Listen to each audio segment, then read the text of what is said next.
Yeah, it's a little bit, out of my comfort zone, but it's been good. It's been great to, get around and represent my program. Have you seen Dylan grow as a leader from when he first got onto hmm campus to now? Yeah, I mean, since the moment he stepped in, I mean, you could tell he was different. He's always been that natural leader, but I think, the steps he's been making as a leader have just really come from his confidence. How have you, like how impressive is that coming from he was a freshman and he's still an hmm underclassman now, so like Yeah, I mean, to be that young and, have such an impact on people is truly something special, and it's something uncommon that you don't see a lot. how does he make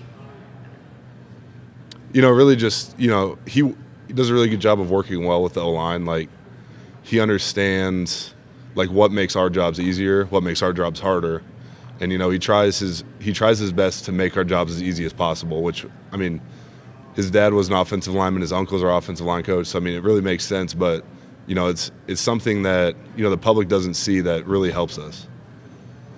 Hey, Henry, Coach was talking about how midway point of last year you kind of came into your own. hmm What do you think he meant by that? Did you maybe see something click with you or a light come on at that point that allowed you to maybe take that next step? Yeah, I mean it really came down to like just my my belief in myself, and really just the ability to go out there and be like, all right, like I'm better than the guy across from me. I'm gonna go prove it. And so I think just taking that next step, confidence wise, just improved how I played the game. Was confidence a problem with you earlier in your career? Like, was that kind of a hump that you had to get over that you Yeah, weren't good enough to play at this yeah, level? definitely. I think everybody goes through that at one point in their career. The step that I took though is maybe more noticeable than with other guys. How did that translate to this offseason? I mean, did you kind of see yourself playing at a different level? I mean, when you carried over the confidence you gained at the end of last year, did you feel like maybe a different player going into the spring and then summer workouts? Yeah, and I mean, when you get to the off season too, you can, have the mindset of like, all right, I'm a really good player, but I need to improve everything, and not beat yourself up about it. So you can really just, attack each day with the mindset of I'm going to improve. Was there a specific game where that confidence really clicked last year? Yeah, I'd probably say, maybe the Rutgers game. I was kind of like, okay, I can do this. Hey Henry, what did you see from the offensive line as that group came through the spring and there were a number of players who were out and weren't able to play you weren't able to put the kind of line out there, or at least Yeah. the players that you expected were going to be in place in August. How did the group improve as a result of that? Yeah, unfortunately we had, a few guys injured and out for spring ball, but, adversely it gave, a lot of young guys the opportunity to get a lot of reps and get a lot better from that. And I think, yes, it sucks that we're hurt, but the opportunities that those guys had really, really helped them. Who'd you see benefit the most? I mean, I've seen guys like Jason Machacek, Sam Sledge, Gibson Pyle, like all take tremendous steps. Tyler Kanak, you know, all those guys got so much better over the spring because they had access to more reps. Coach Holgerson, Coach Rhule, but Coach Holgerson in particular was really glowing in his praise about Justin Evans and the job Yeah. he did this spring, taking over at center. hmm I mean, if you're there at left guard, you're next to him. Yeah. So, what have you seen? I've seen him kind of. I mean, he's a quiet guy. He's not too social, but from being, taking all those reps at center, I've just seen him, kind of open up more, becoming more vocal, and becoming a really, really good leader. Your right tackle's been kind of a question mark about who's going to win that job. I guess Mhm. from what you've seen, of course, the spring and summer, I mean, what are some of the players that you've seen emerge at that right tackle?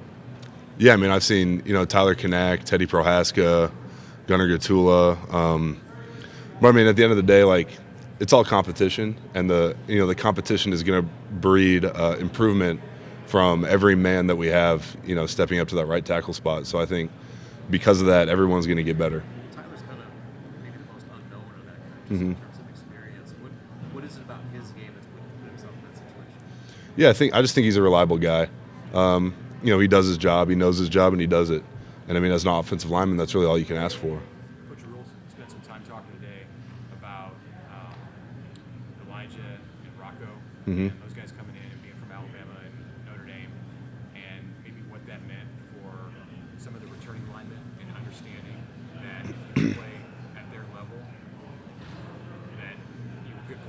Yeah. You've been told you're good players. Yeah. From your perspective, what did those guys add to the room? Yeah, I mean, not just to the room, but to the team. I mean, having guys that come from such successful programs as Notre Dame and Alabama. I mean, 6 months ago, Rocco was playing in the game that we're trying to get to. So just being able to hear his opinions and his voice on things, and just his understanding of, like, hey, like, here's how we should be in the locker room. Here's how we should be in practice.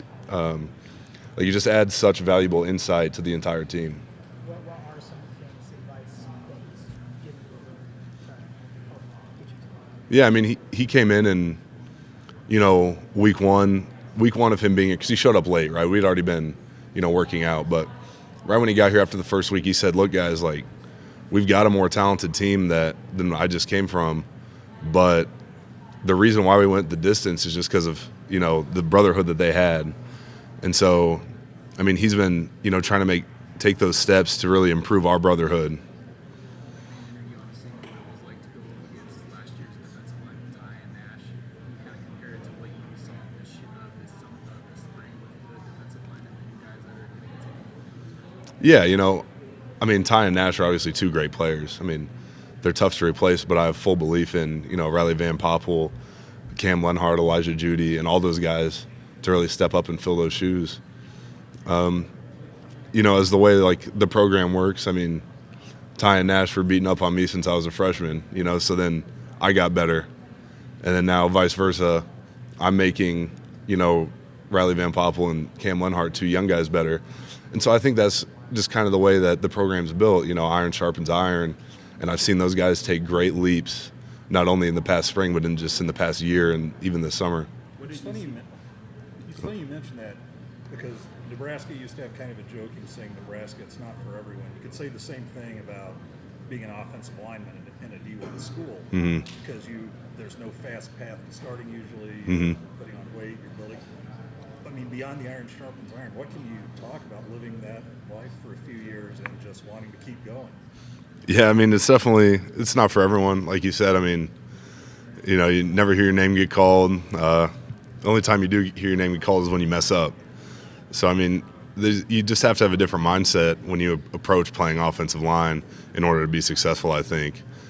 And, I mean, one of those ways is, like, I feel like you've just got to be the guy that, regardless of if your name's getting announced every other play, like, you just got to keep showing up, keep working, keep attacking everything.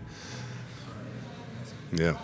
Speaking of getting your name called, do you think big man touchdowns should be more popular in today's game? I absolutely think so. I mean, like I was just saying, you never hear any of our names unless we mess up. I mean, might as well get something in the playbook that allows us to hear it called for something good. You more of a, you to take the handoff guy, or you want a route?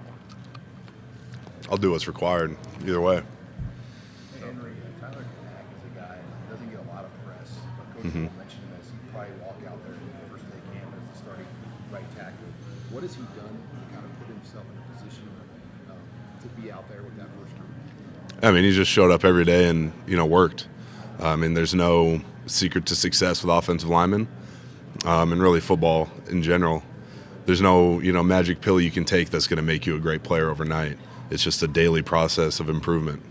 You've been at Nebraska a number of years. Is this without a doubt the most depth competition you've had on offensive line? I think so. And I think depth is, one of the key characteristics of what makes a great offensive line. And the ability to have that depth is, one of the first steps taken to become that great O-line. Can you describe that? I mean, Nebraska's had a lot of years where you've had 5 or 6 guys playing almost all year. What is that added depth allow you guys to do? I mean, it's an uncertain game, and you never know. A guy could, God forbid, tear an ACL or something of that nature. And I mean, it's next man up. Like, they're not gonna pause the season for him to recover. So, just having that depth, having that ability to, work guys in and out, is just great. Do you have a sense where you're going to be working primarily? I'm working at left guard right now. Could you play right tackle if you had to? Are you Absolutely. more comfortable? I mean, I would do, whatever's needed for us to have a great offensive line. Most guys are that way when they can play kind of anywhere across. Yeah. And in general, offensive linemen are not the type to be like, no, I'm only playing this position. Like, we understand that, whether it be this year or next year at the next level, I'm going to need the versatility to play more than one position because, again, you never know what's going to happen. So I think that offensive linemen in particular do not care what position they're put at. You're from a stone's throw of Iowa City. How did you end up at Nebraska? Yeah, I mean, from the moment I stepped on campus, I fell in love with the place and fell in love with the people. And, just being a fan of the sport, you had always heard about the great offensive lines Nebraska's had, all the national championships. And so because of that, I fell in love with the idea of bringing it back. And I want nothing more than to bring this place back to what it was. How strong are your pangs to get a win over Iowa before your time is done? Yeah. I mean, we've done it before, so we know we can do it again. And no matter what, it's going to be a great fight. It's a tough team. It's a very disciplined team, great program. But, I mean, with that being said, it's going to be a dogfight. It's going to be a gritty, tough game, late November, like always. But, I mean, we've just got to be the team that comes out on top. That game in Kinnick last year must have been just incredibly frustrating for you guys. Yeah, absolutely. I mean, when you lose a game off of two play, I mean, everybody says, one play can't win or lose a game, but I think in this conference it does. Just from all of the, the level of competition that you face every week. I mean, one or two plays are going to be the deciding factor. You just never know what two plays they are. It could be, a long run that we give up or a mistake by the offense. I mean, there's no way of telling what play is going to win or lose that game.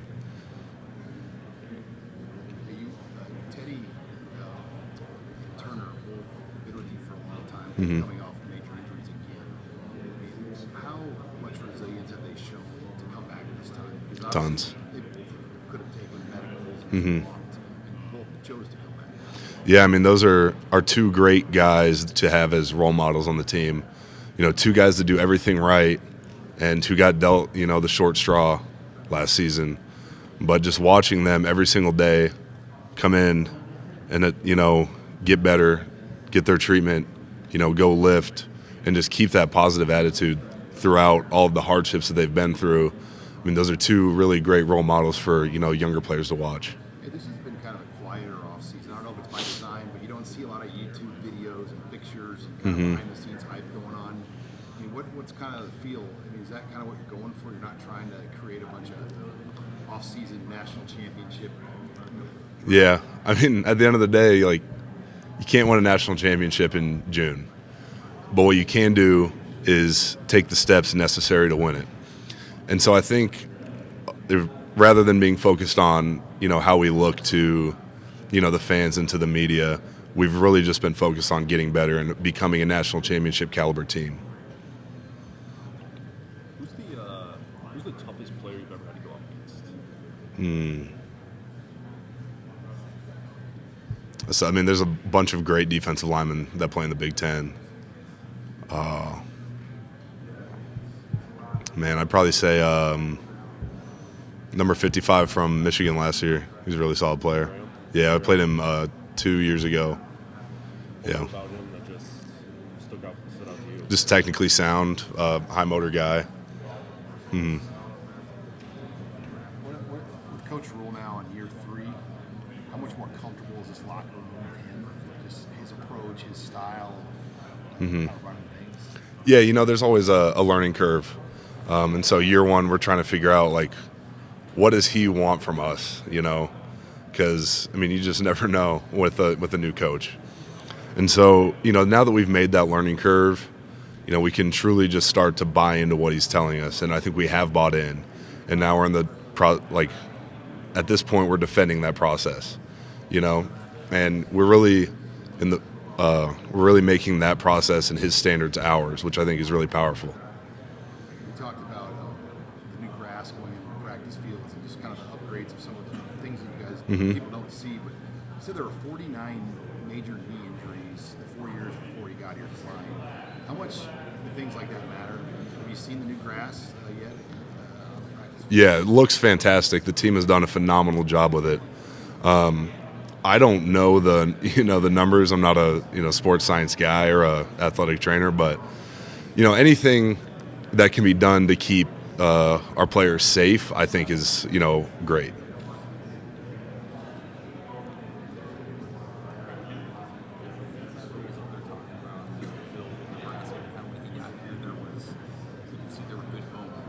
heard a lot of things about this program. What's been your perspective on just how he's built this program back these last couple of years? Yeah, I think he's a very picky person. Very, I don't know, not picky sounds bad. He's such a detailed person that, he won't let anything slip. If a guy's, showing up late to something, he won't let it slide, not for a second.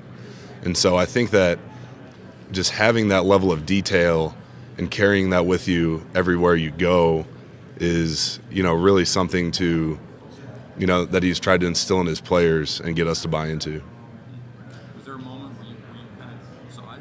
You were just like, wow, this thing's turning the corner, or this thing's kind of building something? I guess, I guess the moments that, I see are, always, they come with the wins, like beating Wisconsin. I mean, that was a huge one. That was when, I knew for sure we were on the right track. Because before it was always like, yeah, we won 5 games this first year.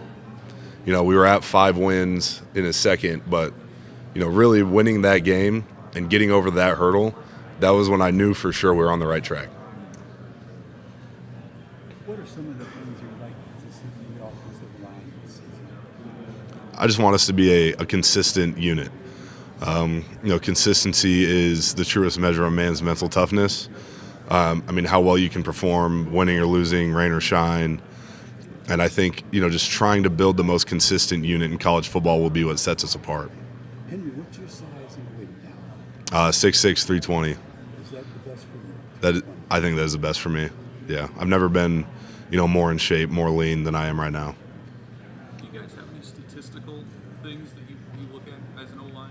Or is it more kind of what you're talking about, the intangible stuff, the consistency? Yeah, consistency can be measured by, what percentage of plays we have 5 guys playing as one. If we can go 5 for 5 on every play, we're going to win that game, And the mistakes happen, with offensive lines, all it takes is one guy to be wrong and the play's dead. Playing D-line, all it takes is one guy to win and you've won the rep, And so I think that's what makes playing offensive line so hard is you truly have to get 5 guys on the field who can all do their job every single play and be the most consistent. You guys track things like, I know Nebraska used to track pancakes and things like Yeah, that. we track, knockdowns, how many, it's tough because, playing a line, you can really only track sacks and missed assignments, but, inversely, you can track how many plays you didn't have a missed assignment, how many plays you had, a great pass protection rep. Great word, versatile. Thank you. Everyone talks about the depth that the O-line has. Can you talk about that second group of guys, the Grant Britzes and the Prestons, like these guys? Mm-hmm. As Coach says, the bamboo is being watered with those Yeah. guys. What do you see from those guys? How are they coming? It's a tough, gritty, hardworking group that we have right behind us. And, those are the seeds that, need to be planted in order for them to be successful when they get to my age. And, I think those seeds have been planted and, you see it. You see flashes of greatness out of them every single day. But it just goes back to, how consistently can you do that?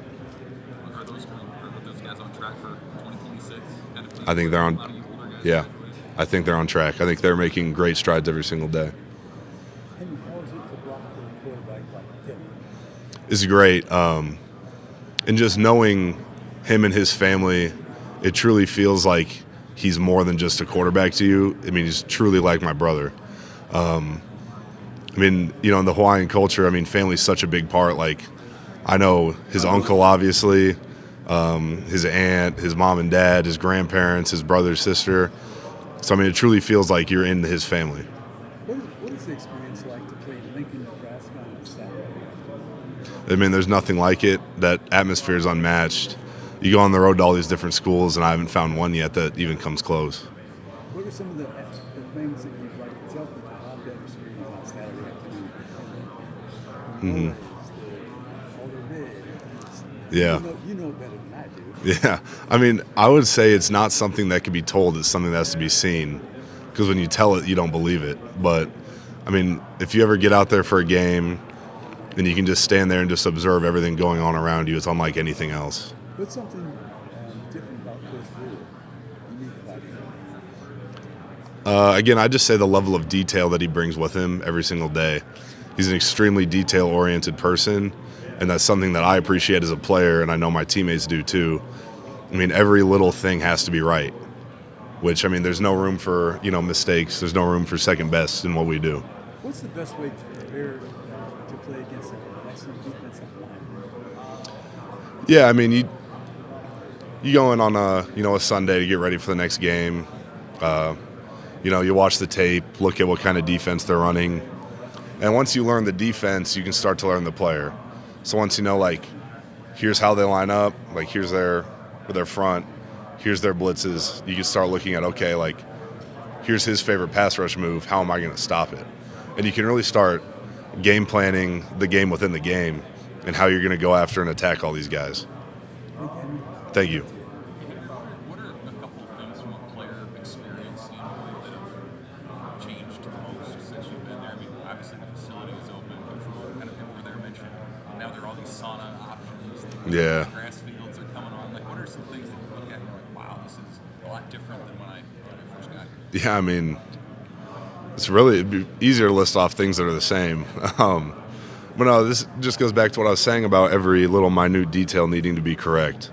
And I think that because we've made so many things around us better, there's no excuse for us not being successful. I mean, we have all the tools. We just need to use them.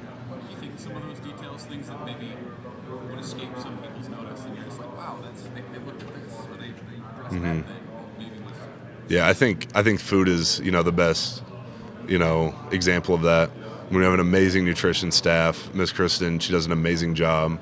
The training table, the level of, fuel that we've been getting from there is just skyrocketed since I was a freshman. I mean, we get 3 great meals there a day. I mean, we get snacks in the middle of the afternoon. We get all this access to all this stuff, and it's really helped us change our body compositions. I see a bigger, leaner, faster, stronger team now than I did when I was a freshman.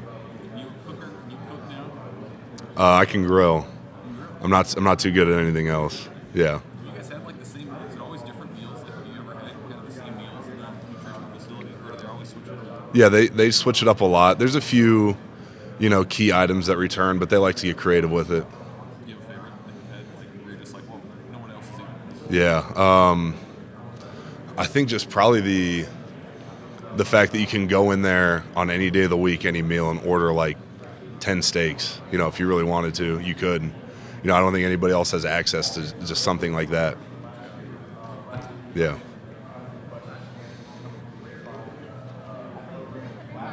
Good, how are you? Good. So my name's Kate. I work at the Orange Bowl. Okay. I was hoping we could shoot some content in just a second. Yeah, sure. If you could just put this on for me. All right. And then I'll have you walk down here. We're going to do a couple stills and a couple holding exchange. Okay. All right.